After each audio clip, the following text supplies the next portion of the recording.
कोल्हापूर महानगरपालिका सार्वत्रिक निवडणुकीच्या अनुषंगाने आपण प्रभागनिहाय प्रारूप मतदार यादी प्रसिद्ध केली आहे. त्याची हरकत आणि सूचना घेण्याची मुदत 27 तारखेपर्यंत आहे.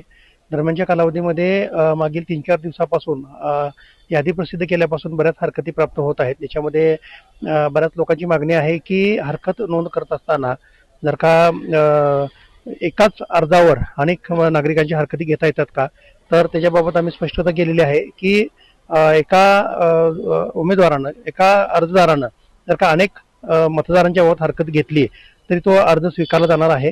तसंच ज्यांच्या बाबत हरकती घेतली आहे त्यांच्या बाबत मात्र 100% जागेवर जाऊन किंवा त्यांना म्हणणं मांडण्याची संधी देऊन 100% व्हेरिफिकेशन करूनच त्याच्यावर निर्णय घेतला जाणार आहे.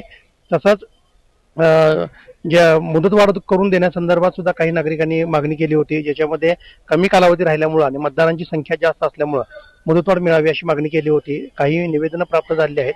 ही निवेदनं मान्य राज्य निवडणूक आयोगाकडे सादर करून आम्ही ह्या जी काही वस्तुस्थिती आहे तर ती निवडणूक आयोगाच्या निदर्शनास आणणार आहोत.